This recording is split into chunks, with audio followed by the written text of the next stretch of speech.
Alright everybody, um, today I'm putting up a video that's going to cover the 2018 AP Calculus BC non-calculator free response questions. So that's questions 3 through 6. Um, some of these topics aren't going to be things that are going to be covered on the exam this year, but they are things um, that are a part of Calculus 2 curriculums, also generally AP Calculus BC, but just due to the special nature of this year's exam, aren't going to be covered. But the rest of the things are fair game. I'll make sure I mention which questions might have some parts cut. So, all right. So for the first question, you're given um, a graph of a function g, and they tell us some information down here that this function g is continuous. So that's good to know. And its derivative, it is the derivative of f. So I know that this is a graph of g, but that g is equal to f prime. And I've always found it useful when doing something like this that I kind of give myself those reminders all over the graph. It helps me not make mistakes as I'm going through the problems. So we're going to now we're going to try to find a value of f. They give us an initial condition, f1 is equal to 3, and they would like us to find f of negative 5. So to set that up, I need to think, how are f and g related? Well, since I know that g is f prime, I can start thinking of this as a fundamental theorem of calculus problem. I know that if I integrate g from negative 5 to 1, then that will give me g of 1 minus, f of 1 minus f of negative 5. So f of 1 minus f of negative 5. So what I need to, I already know f of 1, I'm trying to find f of negative 5, so all I need to do now is figure out the area underneath this curve from negative 5 to 1. So to do that, I first need to find the area of this trapezoid. So that trapezoid is 1/2 its base, which is the base up here is 4. The base down below is 3. The height is 3, and this thing is below the curve, so it's all going to be negative area. Plus, and then that part's 0, so I just need to get this last little triangle, 1/2 base of 1, height of 2, and that is going to be equal to 3 minus f of negative 5. So to find out what f of negative 5 is, I just need to subtract that 3 to the other side. I'm actually going to simplify this just so if anybody's looking at the scoring guidelines, they can kind of follow along. 3 plus 4 is 7, times 3 is 21, so I've got negative 21 halves, plus 1 minus 3, which is equal to negative f of negative 5. And so when I do this, it says negative 21 halves minus 4 halves, or negative 25 halves, is negative f of negative 5. So that means that this value that they want me to find, f of negative 5, is equal to 25 halves. The next thing they'd like me to find is the integral from 1 to 6 of g of x. So now that they've had me find this first set of area, they'd like me to find the next set of area. I'm going to do that in blue. So they want me to find this all the way under here, all the way till I get to 6. So all this stuff under here. That's broken up into two pieces. There's this part by this line, this kind of square here, and then there's this part underneath the parabola.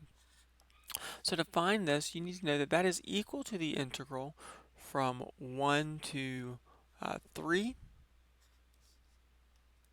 of g of x plus dx, plus the integral from 3 to 6 of g of x dx.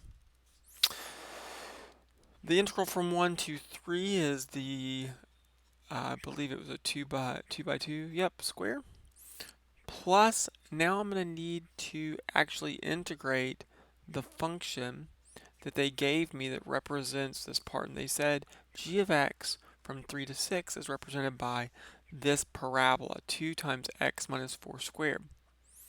So 2 times x minus 4 all squared dx, that's going to be equal to 4 plus,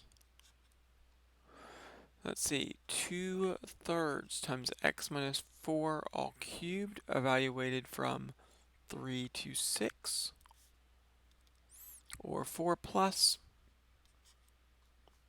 put 6 in, and you get 2 cubed, which is 8, or 16/3, minus what happens when you put 3 in. -1 cubed is -1 times 2/3 is -2/3, so plus 2/3. And 16/3 plus 2/3 is 18/3. 18/3 is 6. So this answer for the integral from 1 to 6 of g of x dx is 10. In part C, I'd like to find out when is our function f both increasing and concave up. So f increases when f prime, which in our case is g, is greater than 0. It is concave up when f double prime, which is equal to g prime, is greater than 0. So I'm trying to find a place where both g is greater than 0 and g prime is greater than 0. That means that g is above the axis and increasing, because derivative is positive. The y values are greater than 0, above the axis. The derivative is greater than 0, it's increasing. So I scroll back up to my thing, and I'm looking for g being above the axis. That happens over here. And for it to be increasing. That happens from 0 to 1 and from 4 to 6. So I'm going to say this happens from 0 to 1 and from 4 to 6 because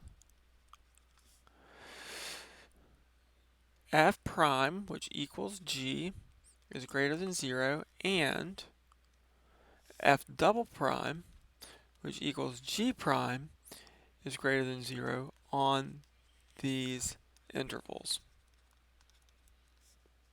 You could also say that the graph of g is above the axis and increasing. Find the x-coordinate of the point of inflection for the graph of f. That has to be when f double prime, which remember is equal to g prime, changes sign. So this happens when f double prime or g prime changes sign. That means when I'm changing from either increasing to decreasing when g does that, or g changes from decreasing to increasing.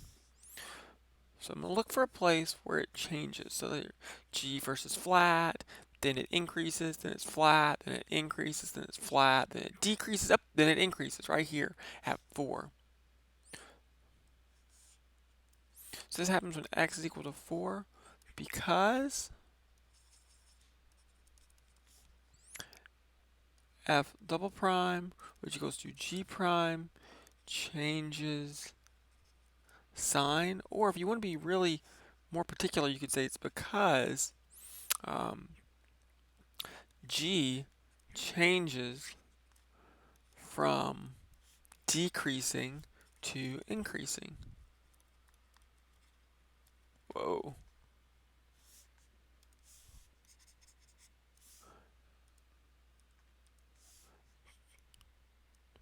To increasing. Okay, that's the first problem. Let's look at the second one. Our second one has a height of t measured by is a twice differentiable function given by the function h. H is in meters, t is in years. They gave me some values in a table. They'd like me to estimate a derivative. Estimating a derivative means average rate of change when they're giving me y values. So I'm going to pick points near time values near 6 because they didn't give me 6.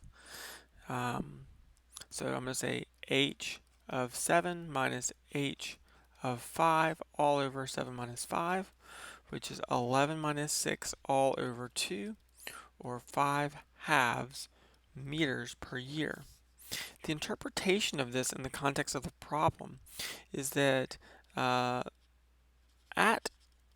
time t equals 6, the tree is growing at a rate of 5 halves meters per year. Next part. Why must there be a place where the derivative of h is 2? So I got to find a place where I can guarantee a derivative. Place where I can guarantee a derivative. Well, the mean value theorem guarantees a derivative. So I can say that since h is differentiable, it is continuous on the 2 to 10. All right, now that's where I had to start, because to be able to use MVT, the function has to both be continuous and differentiable, right? Continuous on the closed, differentiable on the open. And then we have to find a place where our derivative, where our average rate of change, that means there's a place where the average rate of change is going to equal the instantaneous rate of change. So I've got to find an average rate of change that's going to equal 2. That's how I can guarantee that I'll get an instantaneous rate of change that will also equal 2. So I'm looking for a place where the average rate of change is going to equal 2. So I'm just going to start looking.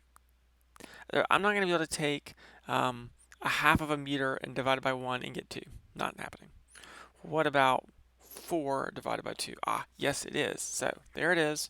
What if I take, so since h of 5 minus h of 3 over 5 minus 3 is 6 minus 2 over 5 minus 3, which is 2 meters per year. By MVT,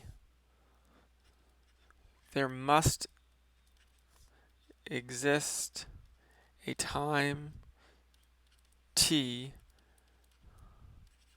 so that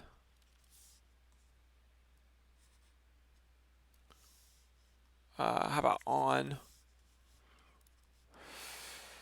the interval from, we'll just do 2 to 10, where h prime of t equals 2. All right, C is tricky.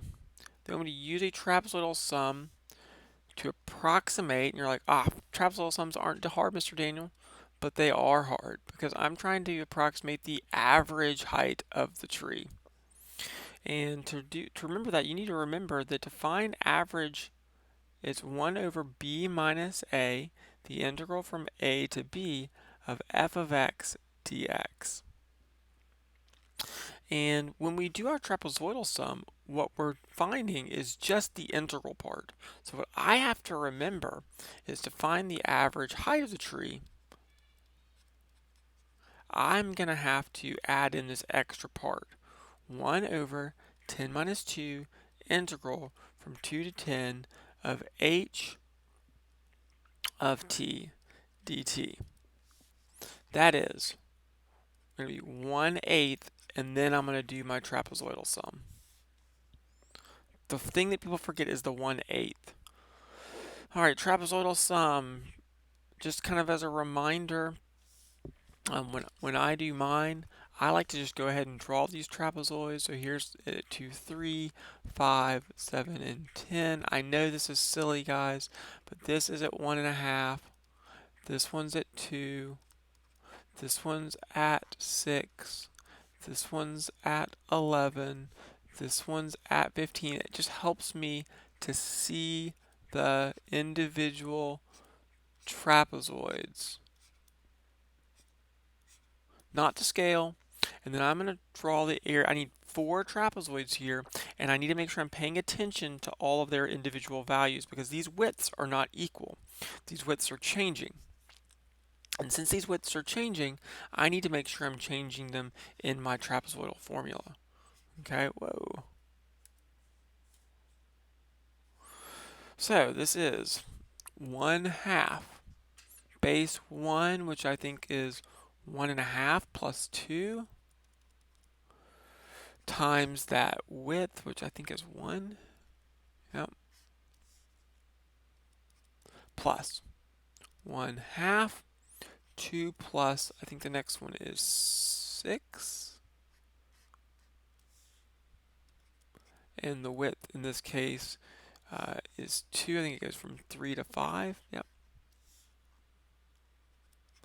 Plus 1/2, 6 plus 11. That width is 2 again. Plus 1/2,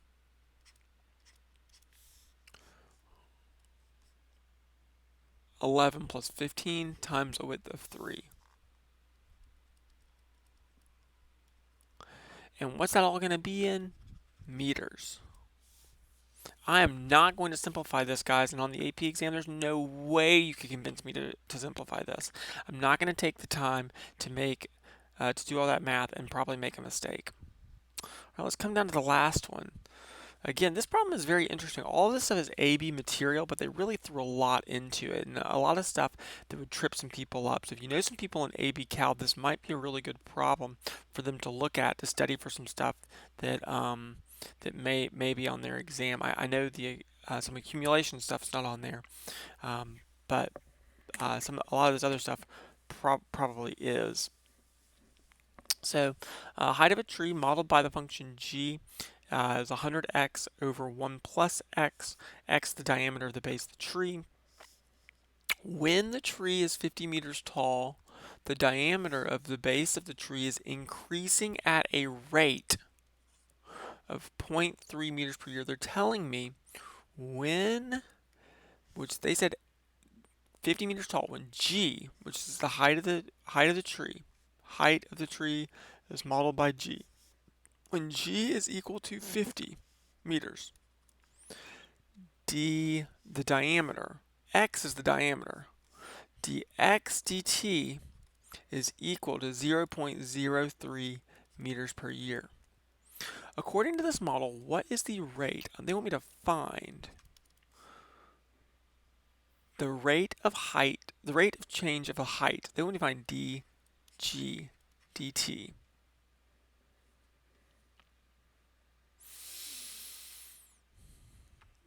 Okay, this is a related rates question. Then we're going to find it when g is 50. So this thing is my given. They've given me the rate. I'm trying to find dg dt when g is equal to 50.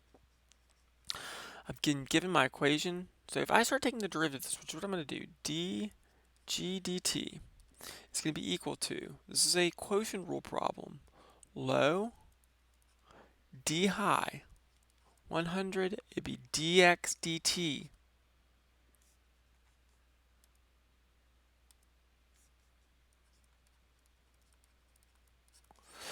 minus high, which is 100x, d low, 1 plus d, or excuse me, not 1 plus, just dx dt,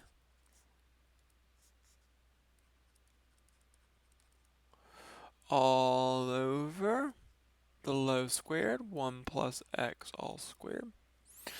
And so here's what I've got. I'm trying to find dg dt. So this thing right over here is what I'm trying to find. I know dx dt, but I don't know x. They gave me g, but they didn't give me x. but I have a function that says g is equal to 100 x's over 1 plus x. So when g is 50, I can probably find out what x is. That means I'll have 50 plus 50x is equal to 100x, or 50 is equal to 50x, or x is equal to 1. Now that I know that x is 1, dg dt, when x is equal to 1, is equal to 2 times 100, 0.03, minus 100 times 1, 0.03, all over 1 plus 1 squared. And the units of this, because we're talking about height, rate of height is meters per year. Again, I would not simplify, I'd leave it alone. All right, both of those questions were A-B questions. Now let's move on to a couple of B-C questions. Now, this B-C question in particular is dealing with polar curves. Polar curves are not on the exam. However, I am going to go through how to work this problem. So, first things first. I've got these two polar curves. They tell me where they intersect. They intersect at the angle pi thirds and at the angle 5 pi thirds. They want me to find this. They want me to find an integral that gives me the area of that region R. So to do that, I need to have some bounds. I notice that there's some symmetry here. Normal formula for area is 1/2 the integral from alpha to beta of the radius squared. So for us, this is going to be 2 times, because I'm going to double it because of symmetry, of 1/2 the integral from pi thirds to pi of the big radius squared, that'd be underneath the circle, which is a radius of 4, minus the little radius squared, which is this lemma sum, 3 plus 2 cosine theta, all squared. There it is. I have my expression. I've done part A. Part B, find the slope of the line tangent. So I just find the slope, that's all they want me to find, to the graph of this at this place.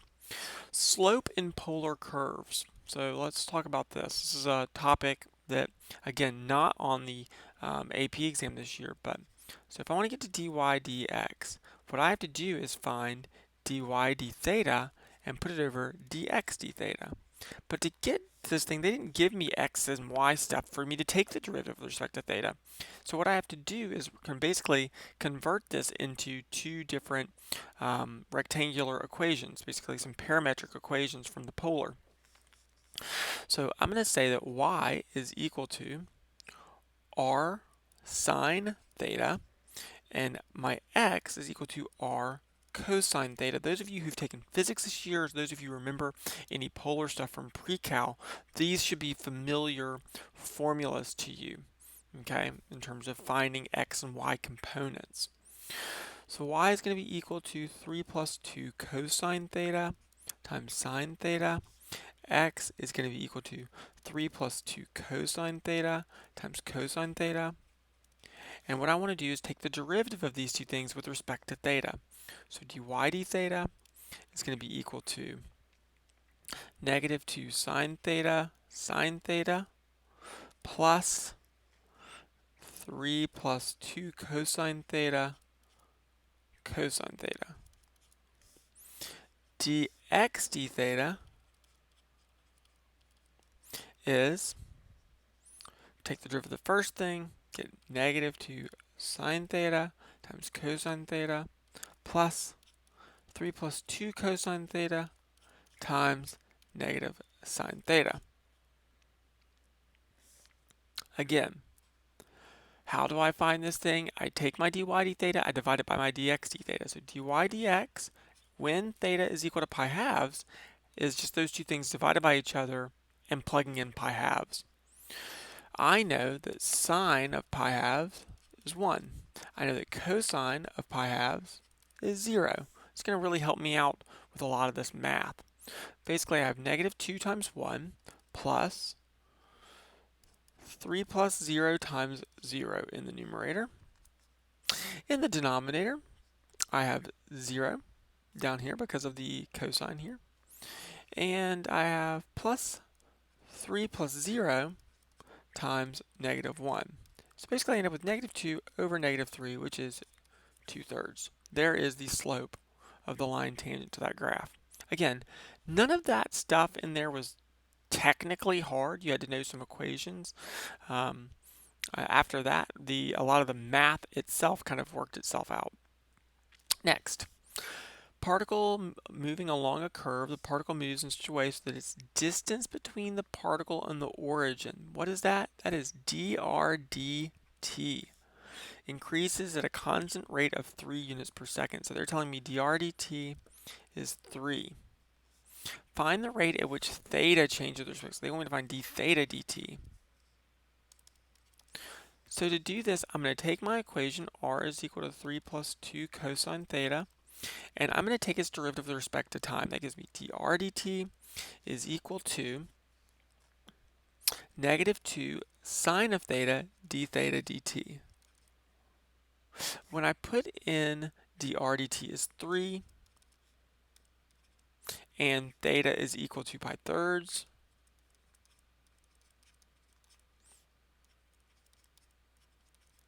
then I can tell you that when sine is pi thirds, you get root 3 over 2,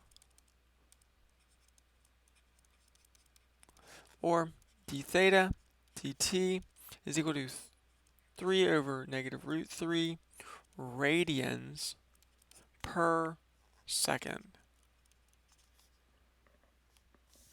All right, last problem, series problem. Now guys, there are some things in here that I do think are still going to be on the exam, or could possibly, excuse me, still be on the exam if I remember correctly.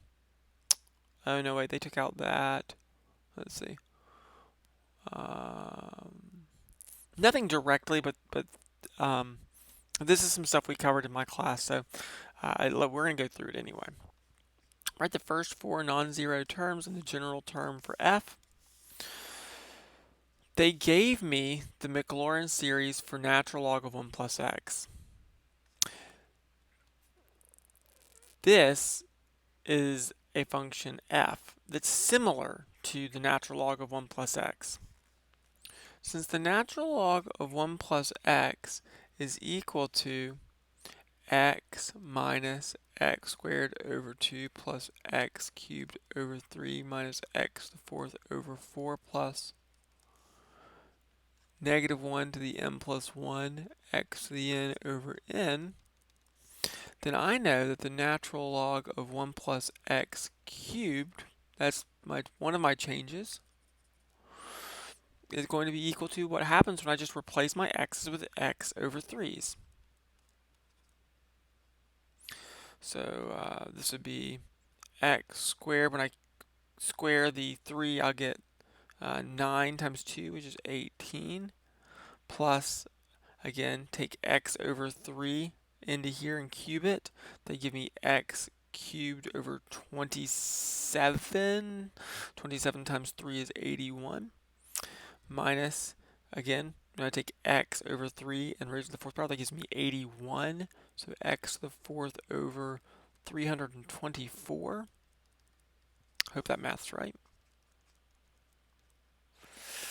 And I'll have x to the n over 3 to the n times n. Last thing I need to do is multiply everything by an x. That's the other change. That's the easy part. Just add an x to everything. X squared over 3 minus x cubed over 18 plus x to the fourth over 81 minus x to the fifth over 324, negative 1 to the n plus 1, x to the n plus 1, all over 3 to the n times n. There it is. I've done it the first four non-zeros and the general term. Hope that's worth at least 2 points, maybe 3. Next, the big points. Finding the interval of convergence. We talked about when you find the interval of convergence of a power series, you need to use the ratio test unless it's geometric. This is not a geometric series, so I need to use the ratio test. That means I'm going to take the limit as n goes to infinity of, take my general term, get to ignore the alternating part because that absolute value is going to kind of take it away, and I'll end up with x to the n plus 2 over 3 to the n plus 1 times n plus 1. And then I'll have 3 to the n times n over x to the n plus 1. When I start simplifying this, that goes down to just an x, that goes down to just a 3. We're left with the limit as n goes to infinity of x times n over 3 times n plus 1. When I take the limit as n goes to infinity, this is a Betsy that gives me absolute value of x over 3. For this thing to converge, it would need to be less than 1. That means the absolute value of x would need to be less than 1. It would need to be less than 3, excuse me. Which means I know I'm between negative 3 and 3. The question is, what about the endpoints? So I need to check those endpoints. What happens at negative 3 and what happens at 3? So when x is equal to 3, I would end up with the following series.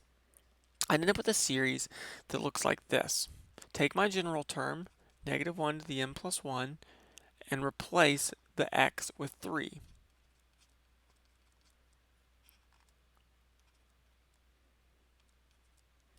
When you do that,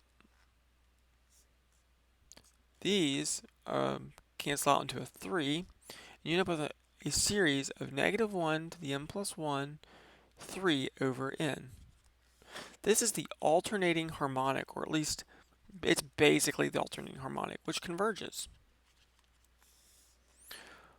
What about when x is equal to negative 3? Well, that'll give me the series negative 1 to the n plus 1 times negative 3 to the n plus 1 all over 3 to the n times m. This one's a little bit trickier to kind of work out. So it's going to have negative 1 to the n plus 1. This negative 3 to the n plus 1, I want to take the negative out of there. That's going to basically be another negative 1 to an n plus 1, which will just leave me with a positive 3 to the n plus 1. Why did I want to do that? Two reasons. One, I want to take that negative part and I want to combine it to my other negative 1 part. The other reason is I have this 3 to the n down here in the denominator that's going to allow me to do a little bit of simplification. So I end up with negative 1 to the 2n plus 2, 3 over n. This is always positive 1. So basically what I end up with is a series of 3 over n. That is a harmonic series, not the alternating harmonic, just the regular one, and that diverges. Because of these two things, because of what happened with negative 3 and what happened with 3, I know that my interval of convergence is from negative 3 not included to 3 included. Last part. I've got a 4th degree Taylor polynomial that I'm going to be using to estimate something, right? Use it to estimate, find out how far I'm apart from the real function at 2. I want to use the alternating series error bound to find an upper bound for that error. Well, my error, I know, is always less than or equal to the next term. If I'm using a 4th degree thing, then what I need is the 5th degree term. So that is less than or equal to, so I come up here and I look for my fifth degree term of my series. I have x to the fifth over 324. So it'll be 2 to the fifth over 324. That's it. We've done it. So now we have worked through all four of these problems, including the series problem, and I hope that some of you can kind of see from my class that now that we've gotten past all the series stuff is actually not that bad, and the series stuff that's left on this exam is really, really approachable. You might have to make a Taylor polynomial. You might have to know some stuff about geometric series, p-series, stuff like that. Some really simple series stuff is still left, and they've taken away all the harder parts. So make sure you guys are looking over that stuff, and if you have any questions or you need any help, please don't hesitate to put a comment below or send me a message by other means. All right, later guys.